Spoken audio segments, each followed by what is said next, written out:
Welcome to Ideas for Success, where one idea can make a world of difference.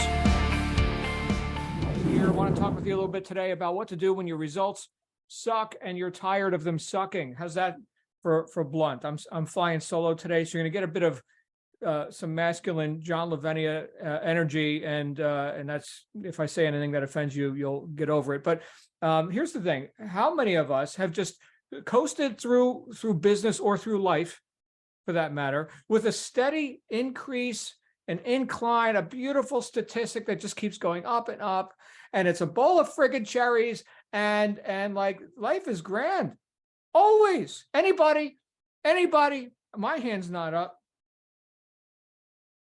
Any entrepreneur, in fact, I recently heard a statistic about the average millionaire, not that millionaires are averages, but the person who's accomplished at least $1 million a year in income has previously failed in business on average 17 times, 17 failures. So much for the steady increase that, it's all going to work. And we're going to be very friggin' reasonable about this, you see, because life is reasonable. Life is not reasonable. Business is not reasonable, especially, and look, even people, if you're watching the news and being indoctrinated with how everything's wrong and there's nothing you can do about it, then you know that there's a lot of unreasonable stuff going on in the world. So what we have to do, I think, is we have to be unreasonable right back. We have to make decisions that are uncomfortable. I like the word unreasonable, but uncomfortable goes right in there, right? But we have to make decisions that will profit us in the short term and in the long term. And we have to do that without being in our own way, based on tradition or habit or my emotional resistance or any of that kind of stuff. So to make big advances, all right, to not just expect, status quo and, things are just going to go up steadily by you staying in a comfort zone. What we've got to do in a lot of cases is we've got to get unreasonable. Let me qualify what I mean by that. That doesn't mean irrational.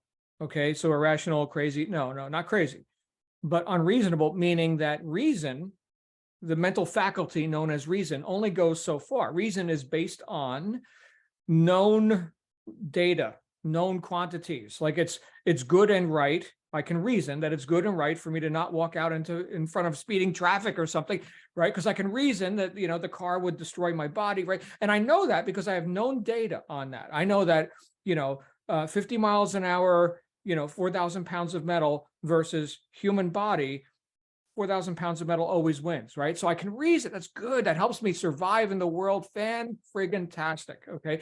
But in terms of reaching goals and accomplishing heights that we haven't done before, do you know how to do that? Can you rely on reason to do that? Well, no, because it's not, you don't already know. If you already knew, then you'd already be doing it. So we've got to be able to and willing to make unreasonable decisions.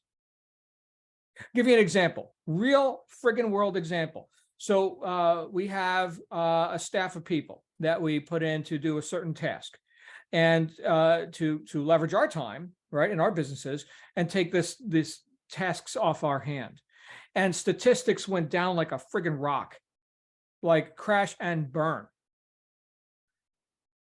I don't want to have to like take on these tasks right now, or have to replace this, staff or people. I don't want to have to do that. So I've got emotional resistance to that, because it would just be so convenient if everything was just a bowl of cherries and, steady as she goes, and I don't have to make any hard decisions about it.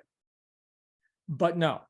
So now I got to make some hard decisions, uncomfortable decisions. I have to get out of my comfort zone. I've got to go beyond what might seem reasonable. And I've got to, in some cases, put myself in a position that I don't want to be in the short term, to be able to gain the fruits of that in the longer term.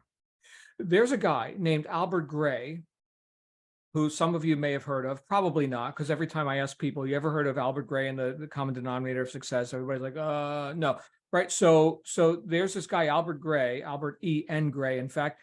When he was a big shot in the Prudential Corporation back in the 50s, I think. And he gave this lecture called The Common Denominator of Success. And it became famous. It was transcribed and it's gone all around, not just, Prudential, but all throughout, the world of, thinking people. And so what he said was he was looking for, is there one common denominator of success that is true for all people who've ever been successful at anything? Seek and ye shall find. That's what I was looking for. That's what I found, according to Albert. He said, here it is, ladies and gentlemen. The common denominator of success for all people who've ever been successful at anything is that they have formed the habit of doing things that failures don't like to do. They have formed the habit of doing things that failures don't like to do. Now, let me ask you, do most people, whether we'll label them failures or not, but do most people like making decisions, especially big decisions, especially uncomfortable decisions? Do most people like getting out of their comfort zone? Do most people like getting a bit unreasonable with themselves and with life, to demand more, to reach above mediocrity? Clearly, no. No, no, no. All right. So what did Albert say? Successful people have formed the habit of doing things that failures don't like to do. So the habit of being unreasonable, the habit of being able to make decisions, being willing to reach beyond our comfort zone, being able to put ourselves in front of, whatever that obstacle is, and remove that barrier, or blow it up, or do whatever we've got to do to adapt, to overcome. Not comfortable, but getting in the habit of doing that. Here's what happens. Okay, if we've been for a lack of willingness to confront, problems of business and life, we've gotten, complacent, or if we've just succumbed to, mediocrity and living a life of concession, or whatever has become habitual for us, it's going to seem like a mountain to climb out of that pit, because there's a difference in altitude there. Okay, but forming a habit of making quality decisions, uncomfortable but profitable decisions, forming a habit to do that, the mountain looks smaller and smaller. And the next thing you know, it's a habit. I don't even have to think about it anymore. It's like going to the gym. And I use this as an example. I think somebody's calling me right now. They will wait. I use this as an example because it's easily observed. It's objective, right? It's not subjective. It's in the objective world, right? Stuff that you can touch. So I go to the gym, all right, pretty much every day, and use my body. I mean, most of my life, my business life, right, is here, computer screen or whatever. And so it's good to balance that, right, with go move the body.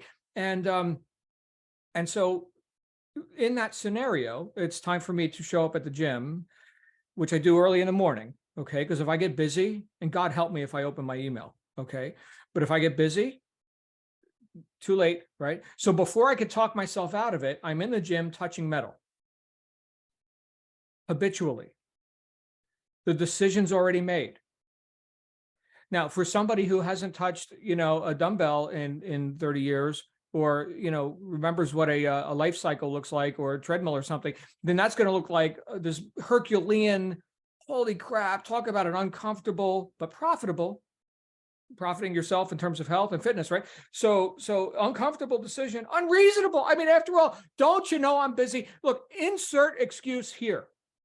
And we've got we could list them out. I mean, we're spectacular at justifying why, here's my reasons. But understand, some people have results, other people have reasons. You don't get both, right? So I want the result. I want to be big and strong. I want to do gun shows, baby, right? So before I could talk myself out of it, I showed up at the gym, and then I did it again, I did it again, and I don't even have to think about it anymore. It's like nothing. In fact, I remember, and for those of you who work out, assuming any of you do, this is the phenomenon that I experienced when I went to the gym as a newbie, right? Was pain and the muscles ache and all this kind of stuff. And just stick with me on this for a minute, because it's all going to make sense, I promise. And then recovering for days after that heavy workout and blah, blah, blah, right? Now I can go work out like a madman. And an hour later, I feel like, was I even there? What? Nothing, right? So we can build up a tolerance of this. And again, it's based on habit, which is formed through consistent action. That's how you form habits. You do it again and again and again and again. And then you become desensitized to all the reasons and justifications and counter intentions and considerations. Considerations, right? You don't notice them as much. before you can talk yourself out of it. It's already done. Too late to fail. I already won. I already won. And I can tell you again, in the gym, as soon as my hands are on iron, I'm in the gym. I just have to not listen to myself all the way there. Right? Oh, well, you got this to do, that to do, blah, blah, blah, blah, blah, blah, blah. Now, can we do the same thing with more subjective, because that was objective. Can we do the same thing with more subjective decisions? We can. Okay. But if we've practiced avoidance up to this point, like, I don't want to look at those statistics. Those statistics suck. I don't like those results. I don't want to look. Okay. So neglect doesn't equal a solution. But how long can you go like that? So the title of this talk here today is Making Uncomfortable but Profitable Decisions. And what you do when your results are not where you want them to be, and you've had enough, okay? Because some people can live a life of mediocrity right to the grave. I'm assuming if you're still listening to me that's not you, right? Bravo. So what do you got to do? Confront the thing you don't want to confront. Look at the most uncomfortable aspect that you can identify about why your results, your statistics are where they are at, and hit it directly, head on, unapologetically, unreasonably, and unremittingly, and unequivocally, and every other friggin' word I could throw at this to demonstrate to you, to give you a mental picture that you are being bold. Boldness. There's the answer. Doesn't sound terribly reasonable, but hey, you want the result or you want your reasons?